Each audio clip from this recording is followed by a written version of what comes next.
Queridos hermanos y amigos, una vez más aquí está con ustedes Roberto Fierro, el siervo de Cristo y de su iglesia. Nos sentimos muy contentos y muy agradecidos con el Señor por este santo privilegio de hablarles del poder del Evangelio.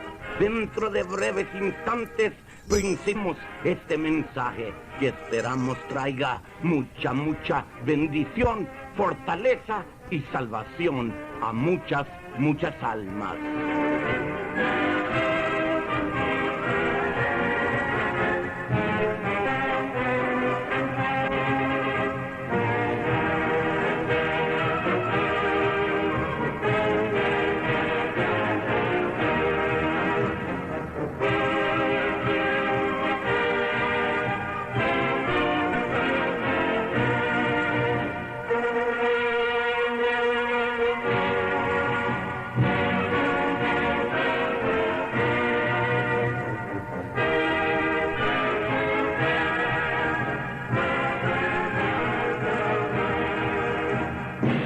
Mis queridos hermanos y amigos oyentes, en la sagrada palabra del Señor, en Romanos 1:16, encontramos estas divinas palabras.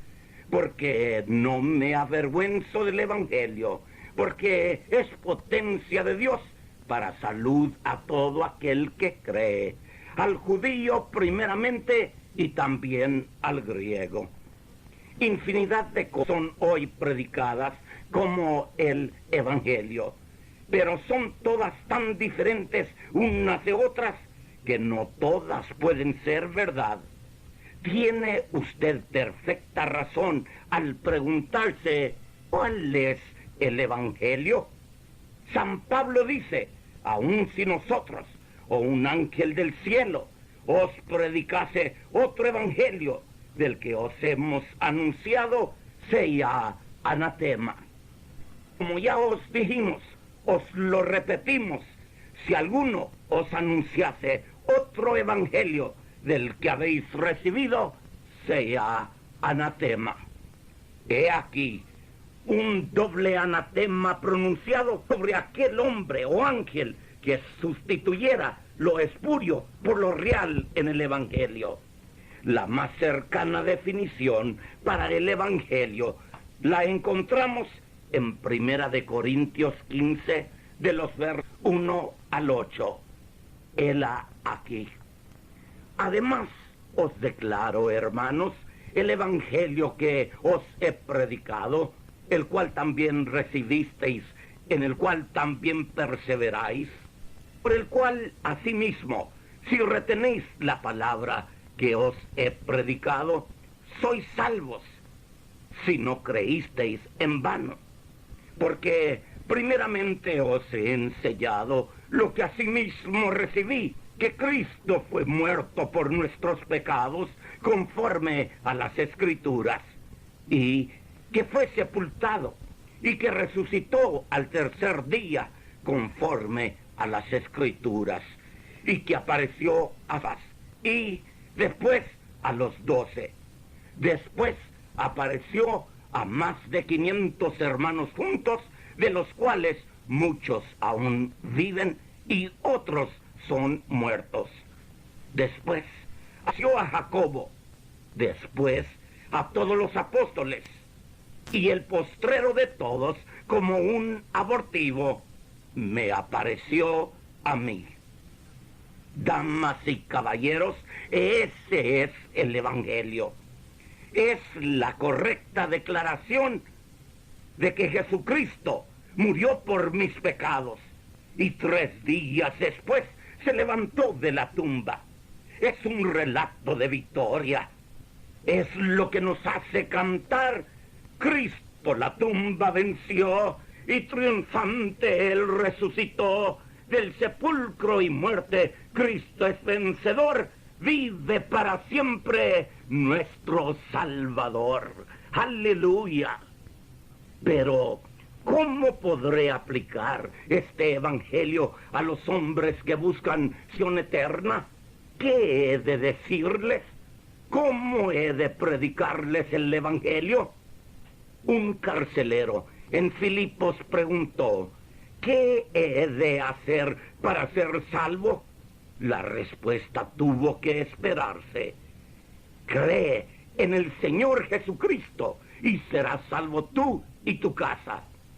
Por lo que he de preguntarme, ¿qué quiere decir creer en el Señor Jesucristo? Pero usted se pregunta, hermano Fierro, ¿no creen las personas no salvas que Jesucristo es el Hijo de Dios, que murió en la cruz por nuestros pecados y que resucitó el domingo de Pascua Florida?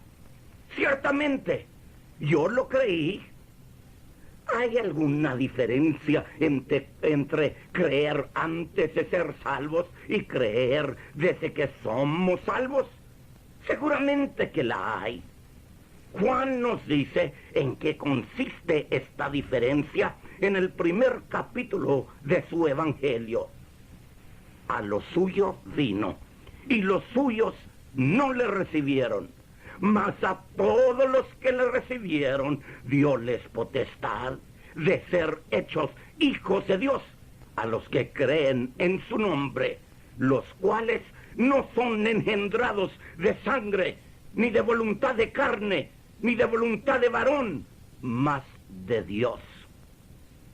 Aquí, creer significa recibir. No se ha creído de manera salvadora hasta que se ha recibido a Cristo. El autor del libro de los Hebreos lo describe como creer para la salvación del alma. Conocer acerca de Jesús, creer lo que conozco acerca de Él, no es suficiente. La salvación, hermanos y amigos, no es un ejercicio intelectual como el álgebra o la geografía. La salvación es una experiencia del corazón. La salvación no es la educación religiosa. La salvación es regeneración. Jesucristo ha de entrar en mi vida para yo ser salvo.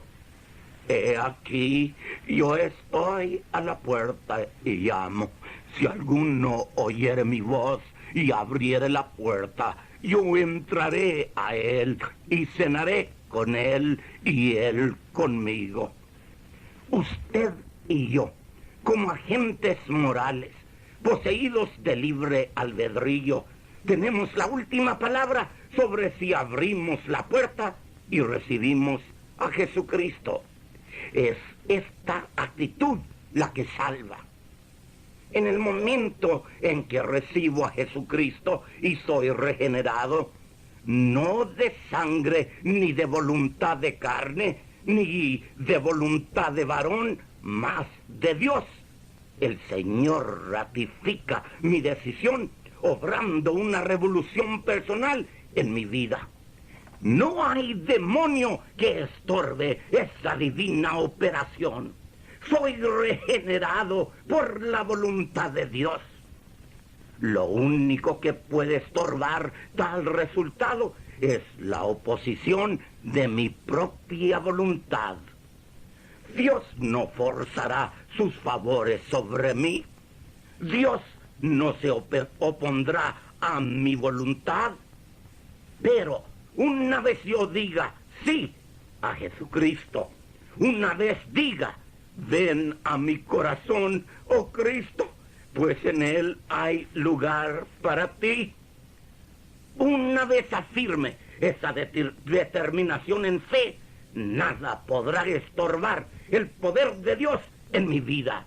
Esa es la voluntad de Dios.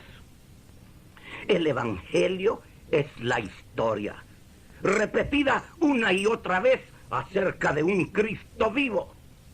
San Pablo escribió una rara palabra desde Roma. Estaba en la prisión. Escribió a sus hermanos en Filipos, donde años antes había tenido un poderoso avivamiento. Él dice a estos cristianos que las cosas que le han acontecido en el interín han resultado en la expansión del Evangelio. Desde que ha estado preso, ha tenido ocasión de predicar en palacio y testificar a Cristo fuera de palacio.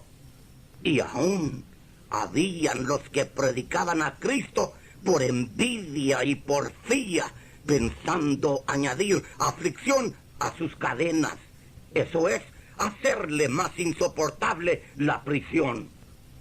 Su mensaje, amados oyentes, era correcto. Sus motivos eran equivocados. ¿Qué entonces, según se pregunta el apóstol? Su respuesta es que no obstante, en todas maneras, o por pretexto, o por verdad, es anunciado Cristo, y en esto me huelgo y aún me holgaré. Pero, Fierro, no predica a Cristo todo predicador. No es, por consiguiente, un predicador del Evangelio cada predicador. Déjenme preguntarles, mis queridos amigos, ¿qué quiere decir predicar a Cristo? Esta es una pregunta muy importante, no la olvide. ¿No predica el modernista a Cristo? ¿No predican a Cristo todos los credos? Sí lo hacen en cierta forma, pero es el Cristo del Evangelio a quien predican. San Pablo hace énfasis en que predicar a Cristo es predicar un evangelio completo, no parte.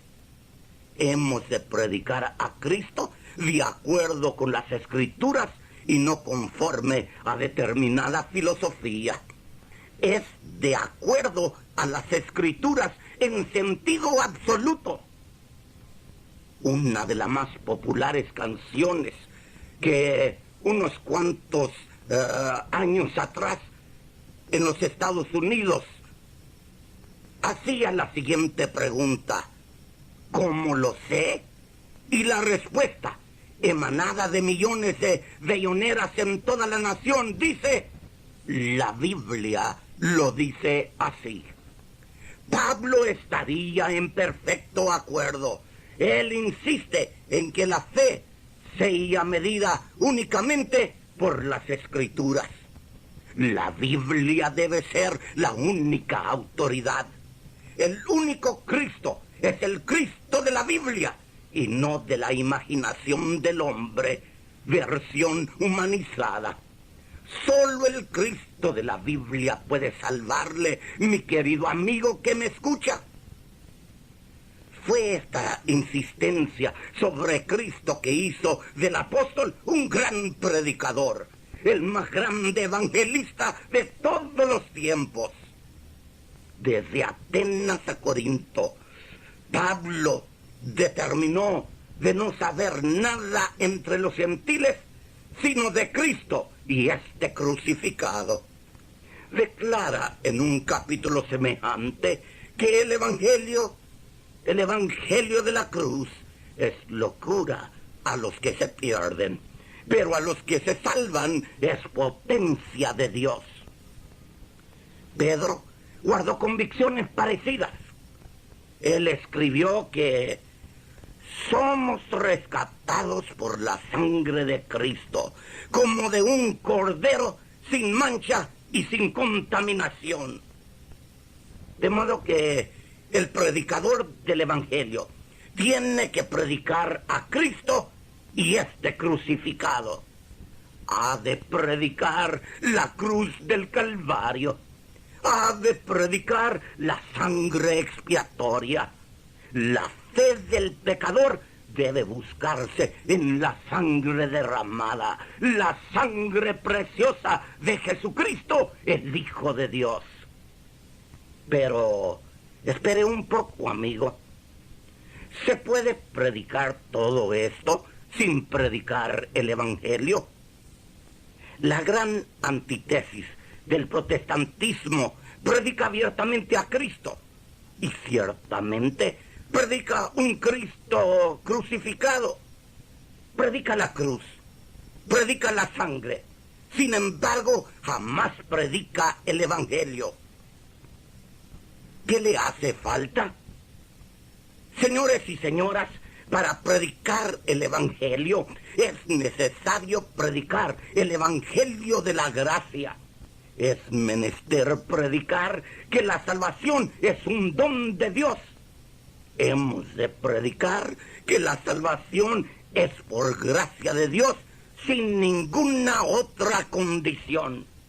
La salvación es por fe, no por obras, para que ninguno se gloríe.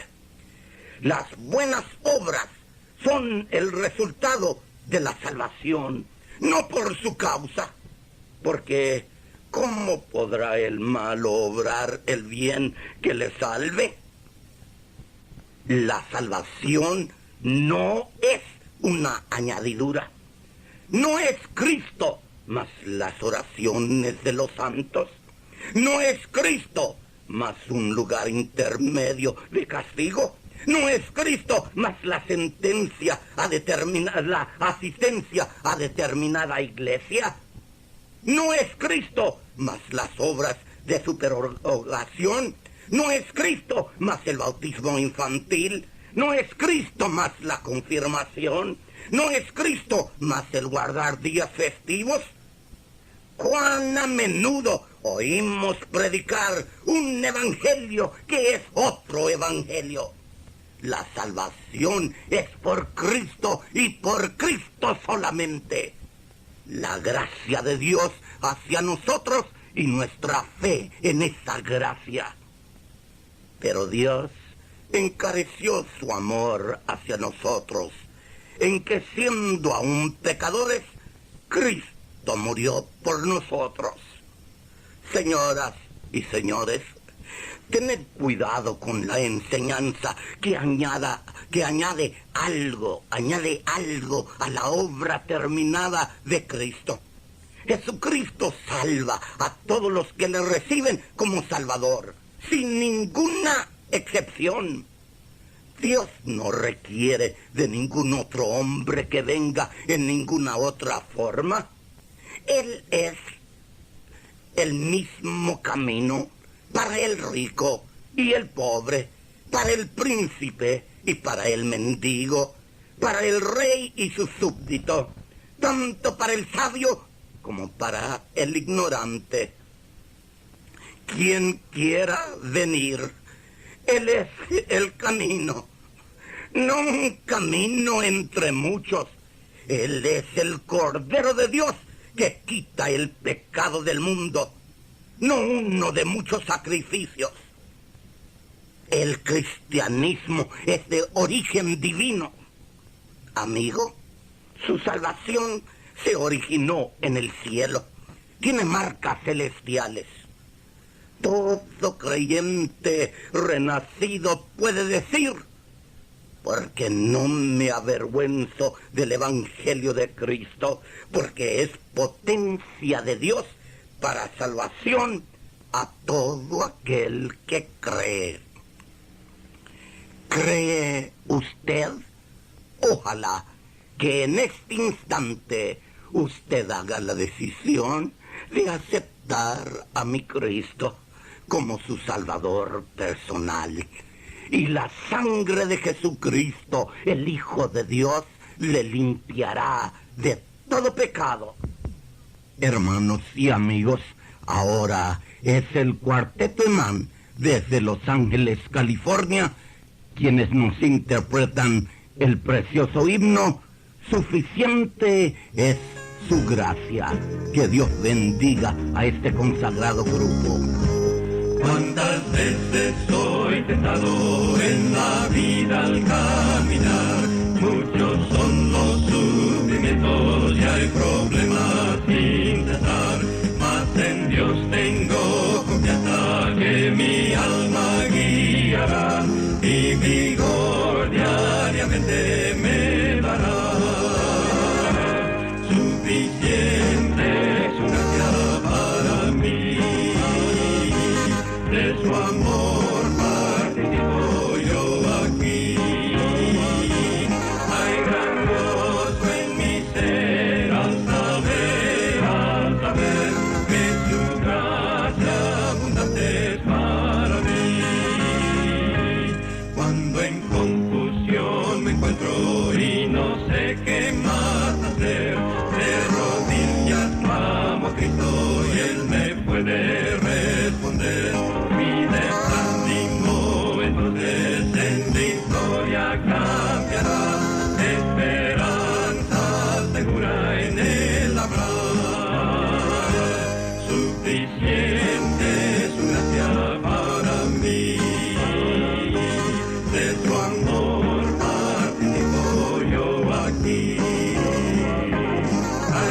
gozo en mi ser al saber que su gracia abundante es para mí.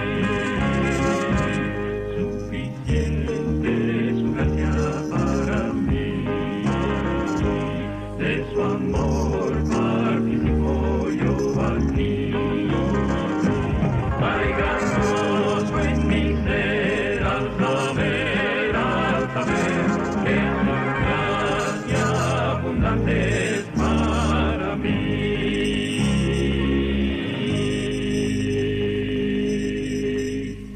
Y su gracia es suficiente para mí.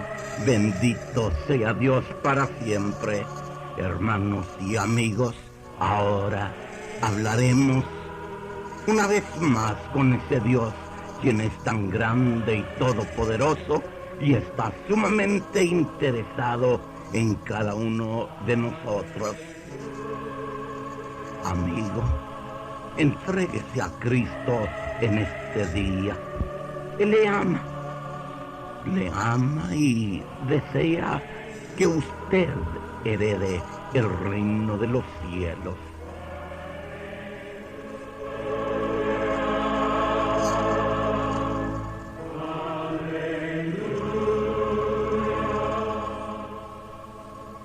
Señor, abre nuestros labios y publicará nuestra boca tu alabanza. Dígnate aceptar el testimonio de nuestra rendida adoración. A ti glorificamos jubilosamente. Tú eres nuestra vida y redención, nuestra luz y esperanza. Hemos peregrinado por el mundo en pos de felicidad y solo hemos encontrado un profundo vacío en la tenebrosa oscuridad de sus mansiones. Por eso, hoy venimos ante ti con el ruego de que sacies nuestra sed de justicia, nuestras aspiraciones de perfección. Llena nuestros corazones de dulzura evangélica y nuestras mentes de sabiduría divina. Te damos gracias, Señor, porque tu amor es inmutable. Cielo y tierra pasarán, mas tus promesas serán roca firme, inconmovible por los siglos. Concédenos una íntima conciencia de la hermosura de Jesús como Salvador y seguridad plena en el pronto auxilio del Espíritu Santo en todas las tribulaciones. Concede, buen Señor, que apreciemos en su auténtico valor la maravillosa gracia de nuestro Señor Jesucristo. Reconocemos que nuestra fragilidad espiritual nos hace inmerecedores de tus bondades, pero nos amparamos en la obra de justificación del Mesías, nuestro fiel intercesor, para rogarte que derrames tus bendiciones sobre nuestros queridos hermanos y amigos. Imploramos, buen Maestro, por nuestro pueblo, pidiéndote que nos salves de la indiferencia hacia todo motivo espiritual. Líbranos del pecado. Concédenos arrepentimiento en Cristo, dedicación a ti, y que muchas, pero muchas almas, Señor, se entreguen incondicionalmente a mí. Esta es la plegaria de tu siervo, y te hago estas súplicas en el nombre de Jesucristo, nuestro divino Redentor. Amén.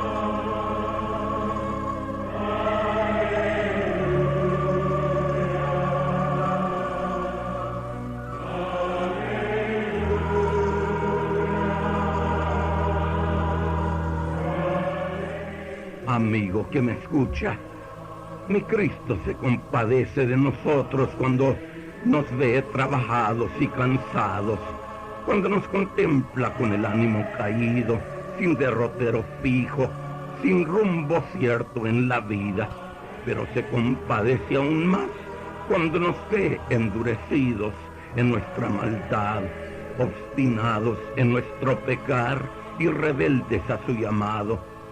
Sí, como dijo el autor de la carta a los hebreos, Jesucristo es el mismo hoy, ayer y por los siglos.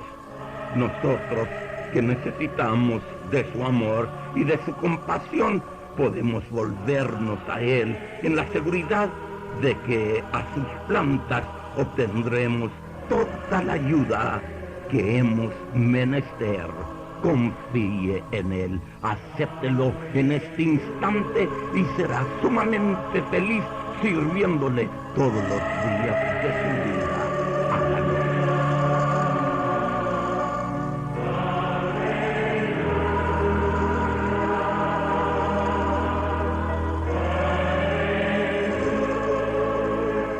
Y una vez más, querido amigo, se ha llegado el momento de que su hermano y amigo Roberto Fierro les diga que Dios me lo bendiga mucho, hagan su decisión de servir a Cristo y a Dios. Nos veremos en el cielo.